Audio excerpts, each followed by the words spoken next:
नमस्कार, आप देख रहे हैं वीके न्यूज। मैं हूं सुनील राउत। सीमा पर दादागिरी दिखा रहे फट्टू चीन को भारत ने सीधा करने की कसम ले ली है और सरकार उसे उसके एरिया में जाकर ठोक रही है।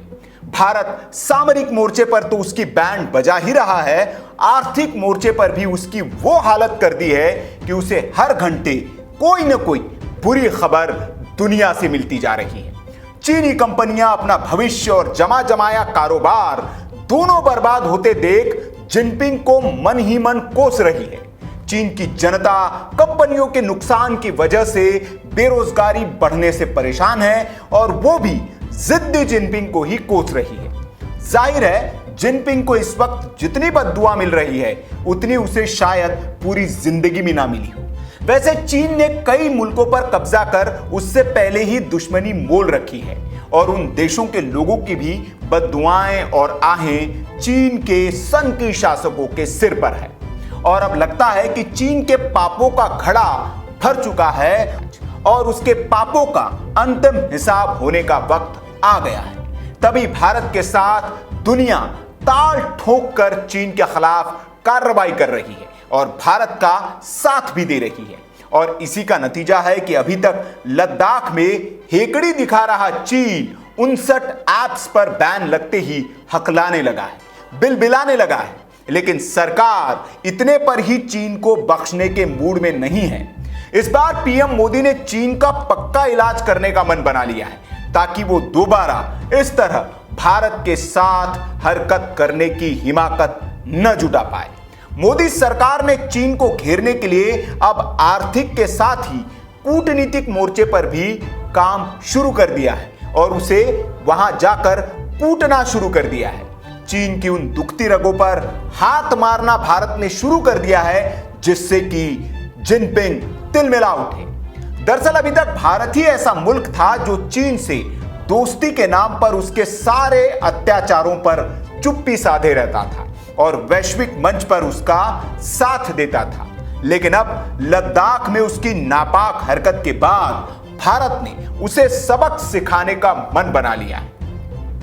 अब तक भारत ने हांगकांग में चीन के नए सुरक्षा कानून पर चुप्पी साध रखी थी, लेकिन अब भारत ने इशारों ही इशारों में इस कानून पर सवाल उठा दिए हैं और चीन को दो टूक सुना भी दिया है।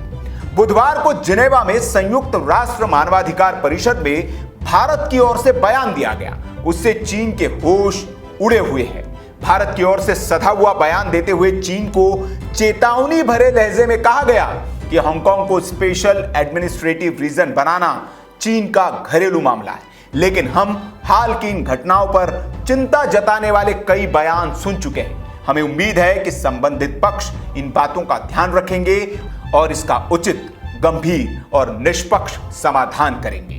भारत ने यह बयान दुनिया भर में मानवाधिकार की स्थिति पर चर्चा के दौरान दिया।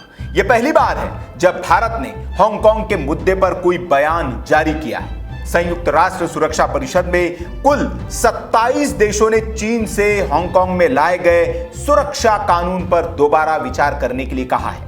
ऑस्ट्रेलिया, अमेरिका, जापान और भारत के गठजोड़ में भारत ही इकलौता ऐसा देश था जिसने अभी तक हांगकांग मुद्दे पर बयान नहीं दिया था।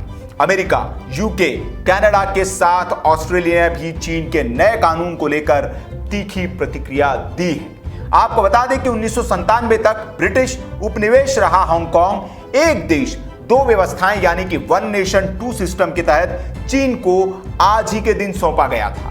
लेकिन हांगकांग को राजनीतिक और कानूनी स्वायत्तता हासिल है। हालांकि अब चीन हांगकांग की स्वायत्तता खत्म कर उस पर अपना नियंत्रण मजबूत करना चाहता है और इसको लेकर हांगकांग में खूब विरोध प्रदर्शन हो रहे हैं। दुनिया के तमाम देशों ने इसे लेकर चीन के खिलाफ आक्रामक रुख अपनाया है, लेकिन भारत अब तक इस पर खामोश था। लेकिन अब भारत ने इस मुद्दे के अलावा चीन की दूसरी दुखती रग ताइवान पर भी हाथ रख दिया है। मोदी सरकार ने ताइवान पर भी चीन की सरकार को घेरने के संकेत दे दिए हैं। ताइवान भी हांगकांग की तरह ही चीन के वन नेशन टू सिस्टम का हिस्सा है और चीन उसे भी अपना ही हिस्सा मानता है और वन चाइना पॉलिसी के तहत उसे देखता है। इसलिए भारत हमेशा से ताइवान को लेकर बीजिंग की वन चाइना पॉलिसी को मानता रहा है और इसी वजह से भारत ने ताइवान के साथ किसी तरह के कूटनीतिक संबंध स्थापित नहीं किए थे। लेकिन अब मोदी सरकार ने ताइवान को लेकर भारत की रणनीति में भी बदलाव के संकेत दे दिए हैं। पिछले दिनों ताइवान के राष्ट्रपति साई इंग वेन के शपथ ग्रहण समारोह में 2 बीजेपी सांसदों ने हिस्सा लिया था। इस पर चीन ने नाराजगी जाहिर की, लेकिन भारत ने एक न सुनी। उसके बाद भारत ने अपने सरकारी न्यूज चैनल पर ताइवान से जुड़ी खबरों को प्रसारित भी किया। इसको लेकर भी चीनी दूतावास ने भारत सरकार को पत्र लिखकर आपत्ति जताई, लेकिन भारत सरकार ने फिर ताइवान से जुड़े कार्यक्रमों को प्रसारित कर चीन को दो टूक जवाब दे दिया कि भारत चीन की वन नेशन पॉलिसी के साथ नहीं है।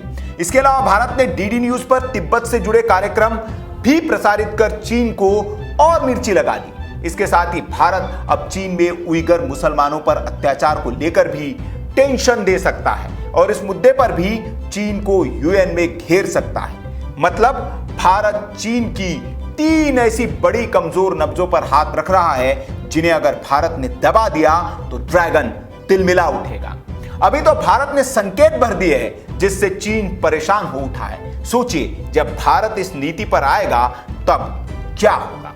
तो यह है भारत की वो नीति जिसके वजह से चीन तिलमिला उठा है। अब देखना होगा कि इसके बाद चीन का क्या रिएक्शन होता है। क्या वो सीधा होता है, क्या उसकी अकड़ ठिकाने आती है, या फिर भारत इन दुखती रगों को दबाकर चीन को ठीक करता है। तो आने वाले वक्त में इससे जुड़े जो भी अपडेट्स रहेंगे वो हम आपको देते रहेंगे।